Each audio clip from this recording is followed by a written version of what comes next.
so many times when I'm a marketer, I don't have full control over the photos, the videos, the content, the direction.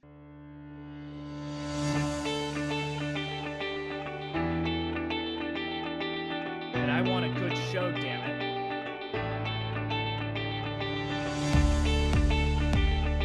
Ready for a good show? Doing awesome, yeah. I'm excited to talk to you, Angie. Thank you for having me. Yes.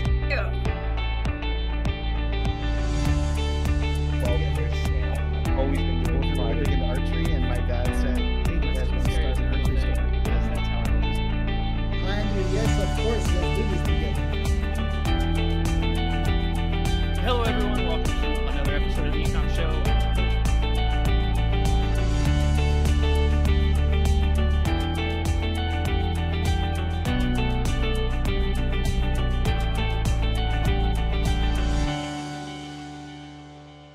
Hello, everyone, and welcome to another episode of the E-Comm Show. I'm your host, Andrew Maff, and today I am joined by the amazing Amy Auble, who is the co-founder of Jelt. Amy, how you doing? You ready for a good show? I'm ready to jump in. Yeah.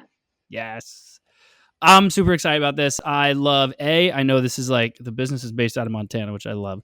And then the sustainable side, which always a very interesting conversation. I've had a bunch of people on the podcast talk about it, and it is a crazy industry that can be very interesting.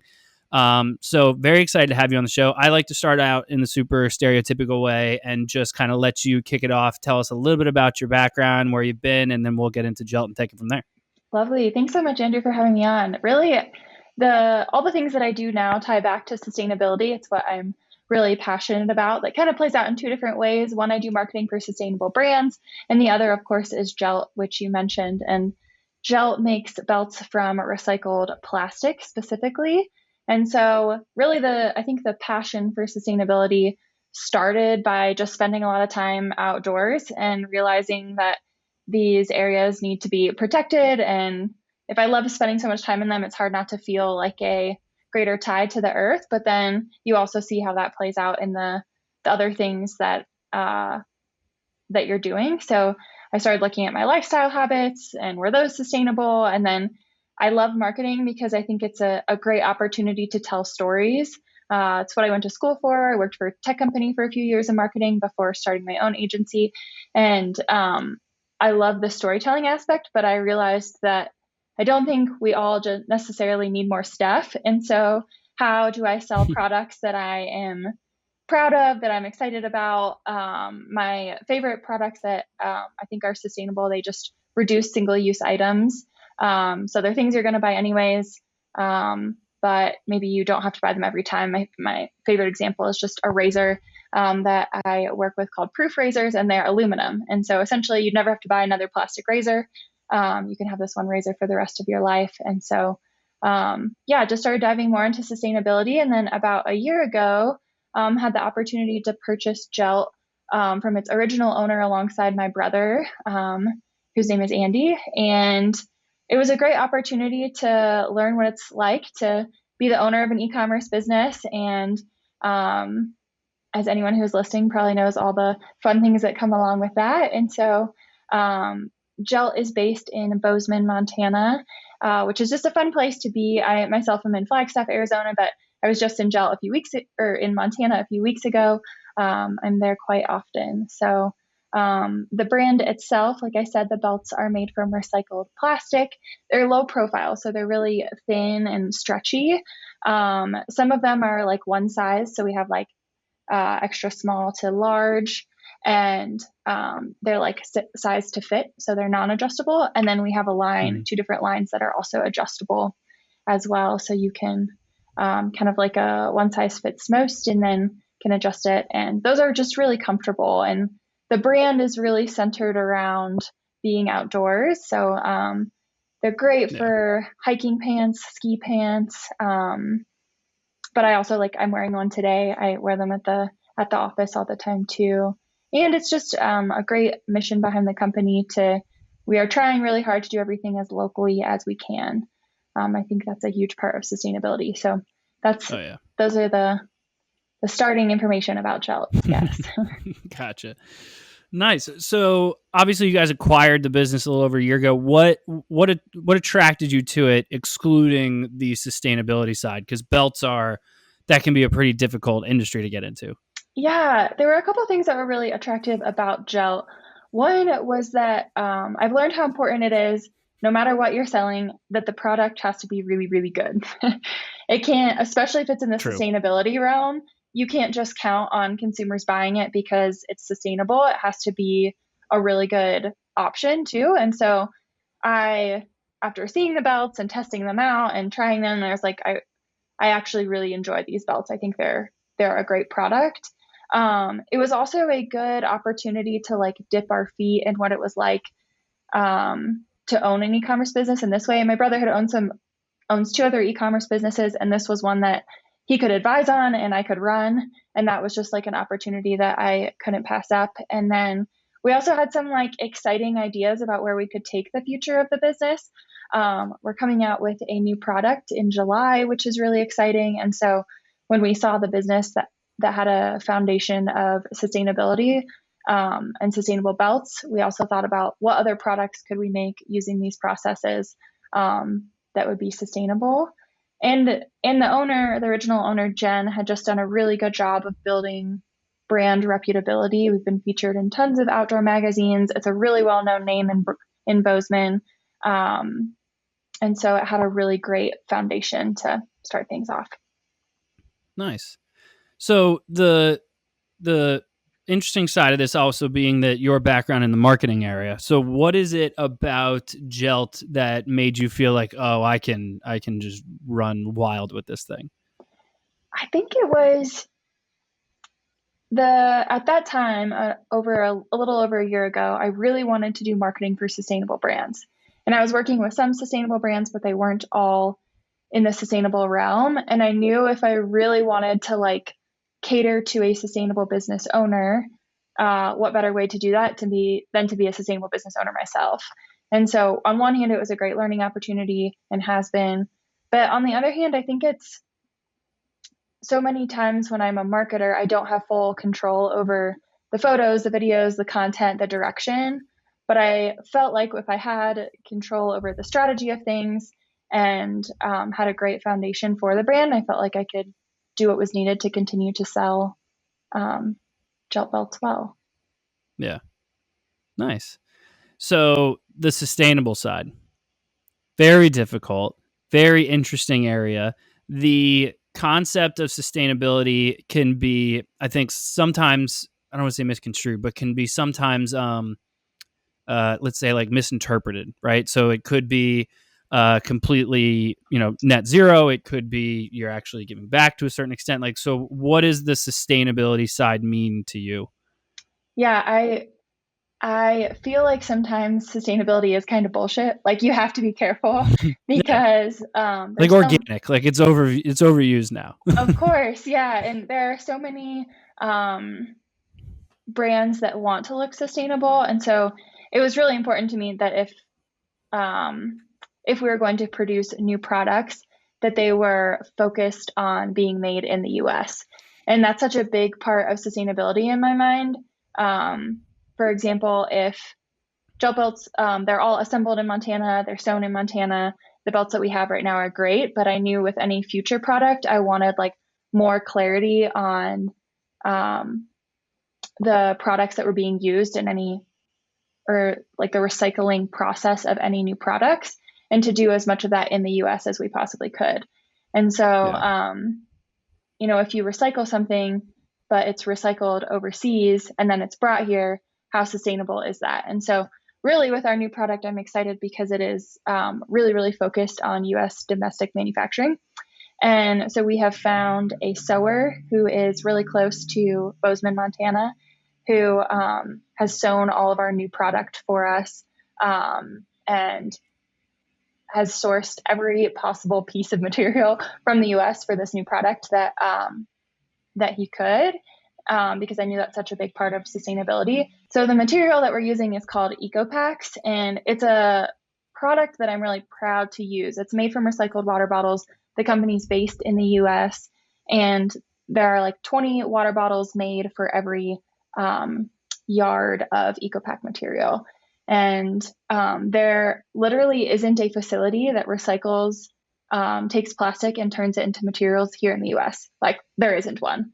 And so that was one of our biggest hurdles to get over. And so, but this EcoPack material, the company is based in the US, and then their facilities are actually, although they're not here in the US, they're powered by hydroelectric energy. So that's a really good part of it. They also don't use like common chemicals that are used in the process of turning plastic into materials.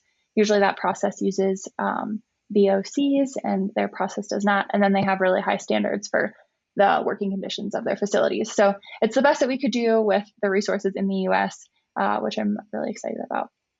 Yeah, good.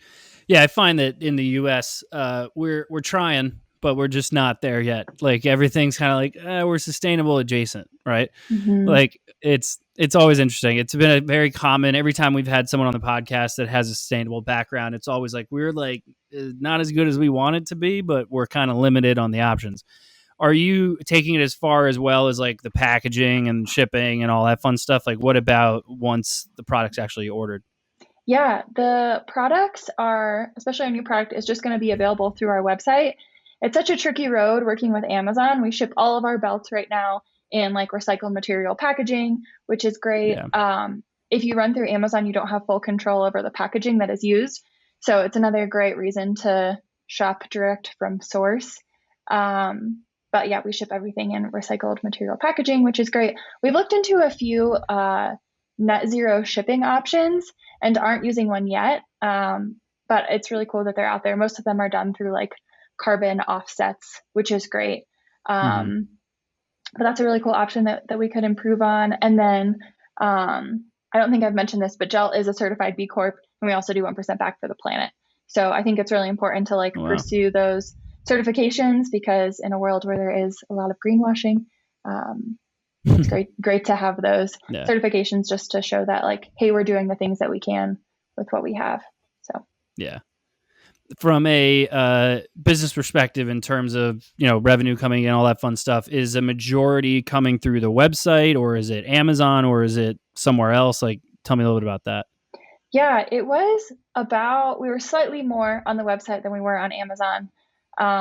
Recently, we decided to do a test and pull one of our like top selling products from Amazon, which might seem a little scary, but we really wanted to like encourage website purchases instead of Amazon purchases. So now our Amazon revenue is probably 3/4 what our website revenue is. But we it's been really interesting to test like paid ads through both the website and through Amazon. We run ads on both. And again, we recently tested just turning off specifically our Google ads, just to see like, hey, are we really investing where we should be here? And we did not see a drop in sales and cut all of our Google ads, which was so interesting. And it's just a good reminder that like sometimes it's good to test turning things off, even though that's a risk, to see if you're spending your money in the right places. Yeah. For your Google ads, were you running Performance Max, I assume? We were, yeah. Yeah, so chances are probably what was happening there is a majority of your branded terms were what was triggering it, which typically means your social media is probably actually the one driving all that traffic, or at least for the brand awareness of it. Yep, Gotta love when that happens. Is that your strong focus, the social side? Yeah, we're pretty active on social. We have around 10,000 followers on Instagram and are also active on TikTok and Facebook. Our email strategy is great as well. We have a great return customer rate, which maybe isn't what you think for belts, but I think they are great gifts, and we have some fun different styles and colors. So through our email marketing, just have a great return customer rate as well. So, and from someone who I spend a lot of time on social with the other brands that I work with, and it's really fun to make Jelt a fun outdoor brand. Whatever I'm doing here in Arizona, whether that's skiing or canyoneering or boating, I always make sure to have a Jelt on and take content, which I think in this day and age, especially on social media, people really enjoy seeing the founder or the owner of a company, and the more transparency you can give into who you are and what you're doing and what your why is, I think the more you can engage with your customers. Yeah, I would agree. So you mentioned you turned off the Google Ads side. What was, and obviously I know you got social going. Are you doing any other kind of paid advertising? Yes, we've done some paid advertising on Facebook. It feels hard to run a business in this day and age without it, but we've tested fluctuations in ads as well, and it's always a tricky hurdle of like how, because we were working with an agency to run our ads, and they're great, but how do you have like a high enough return that it's worth it to pay the agency and cover the costs of your ads and all your other costs to really make it worth it? And so we've kind of toggled back and forth. It's interesting with sustainable brands. I think your mission sells a lot of your product. And so sometimes that's harder to portray through ads, or I don't know. We've had some success with it, but it hasn't been like, we don't have like a 10x ROI on our ads or anything. So Yeah. And you're primarily focused on the Meta side or a TikTok side for ads? the Meta side. Have you tried TikTok yet? We haven't. Maybe we're behind the boat. We probably are. TikTok's hit or miss. At least I feel it is. A lot of people, I'm sure there's going to be a ton of people that listen to this and they're like, what are you talking about? Blah, blah. You'll be fine. The TikTok side, it's very certain types of products that do well on there, which I would actually think that your product would do pretty well. But it's the content is so very different, like really heavily produced, like cool looking ads can work really well on Meta and Instagram. But on TikTok, it's like if you're not dancing using your phone to take the picture, it's probably not going to work very well. So it's kind of an interesting, like it's really in the content, which obviously is the case for everything. But so you mentioned about new products and stuff and that were coming down the pipeline. So what's the thought with Jelt? Are you going to continue to stay in the belt range, or are you thinking of kind of scaling it out past that into other areas? Yeah, I'm happy to talk about the new product. I assume by the time this is live, the product will be live as well. But it's cool. it's a crossbody bag, and so it's about 1.5 liters. So it's plenty of room for phone, wallet, keys, chapstick, and probably some extras.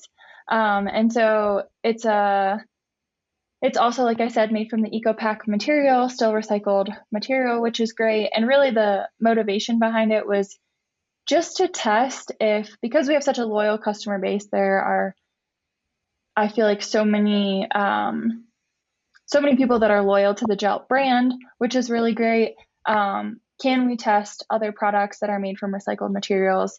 If someone's going to be buying other products in their life, would they be excited to purchase that product from Jelt? And to really just test that out. And also from just like a business perspective, like our belts retail from $34 to $38. And so it's a test of, can we increase our average order value? And the bags are, like I said, they're all sewn in Montana. They're really well done. They're going to retail for around $85. So it's a test of, can we increase our average order value? Because a lot of the ads are hard to justify with a low average order value. And so I think we'll have some more flexibility there if our average order value increases. And then we'll go from there. The sewer that we work with is really wonderful, very talented. We've talked about all kinds of different bags and other products, but want to see how this first launch goes before diving into other things. And it's another reason why like Made in America is so important, is because we can test these things and we can tweak them really easily when our production is done in Montana. I can literally sit down with our sewer, his name is Rocky from Steadfast Systems, and be like, I think I want these zipper pulls to be a different size, and I want there to be 3 interior pockets instead of 2. And he can do that within like a week. And so it just really makes a difference in terms of like testing and making a really good product when you have the flexibility to do that here. So. Yeah. Oh yeah. I mean, the best marketing is just a really quality product. I always say that like marketing in my eyes is actually very easy if you have a quality product, because then it's just a matter of like educating people and be like, hey, this exists. And then if there's like, wow, this thing's awesome, it kind of just takes off on its own. So it makes life that much more easier. So that strong focus in putting together a quality product is great to hear, because that'll make your life significantly easier as time goes on. Yeah, it changes the marketing strategy from like, hey, this is why you should buy this, to just awareness. Like if you're aware of this, Exactly. you'll enjoy it and want to have it. And the bag is, I mean, the people that are wearing Jelt belts, they're people who like to be outside, like to adventure. And I've taken the new crossbody bag on a ton of outdoor adventures, and it's great to have. I even put like a little tiny water bladder in it, so I have like some water with me on a hike. So I think the people that are our Jelt audience will really enjoy the bag. Yeah. Very cool. Super excited to see it come out. Amy, thank you so much for being on the show. I don't want to take up too much of your time. I know you're super busy. I'd love to give the opportunity, let everyone know they can find out more about you and, of course, more about Jelt. Sure. Yeah. You can learn about Jelt at jeltbelt.com. All of our handles across social media are also just Jelt, Jelt, belt. And then my name is Amy Auble. You can find me on Instagram. I'm sure linked in the show notes. So beautiful. Amy, thank you so much. Everyone who tuned in, of course, thank you as well. Please make sure you do the usual: rate, review, subscribe, all that fun stuff on whichever podcast platform you prefer, or head over to ecommshow.com to check out all of our previous episodes. But as usual, thank you all for joining us, and we will see you all next time. Have a good one. Thank you for tuning in to the E-Comm Show. Head over to ecommshow.com to subscribe on your favorite podcast platform or on the BlueTuskr YouTube channel. The E-Comm Show is brought to you by BlueTuskr, a full-service digital marketing company specifically for e-commerce sellers looking to accelerate their growth. Go to BlueTuskr.com now for more information. Make sure to tune in next week for another amazing episode of the E-Comm Show.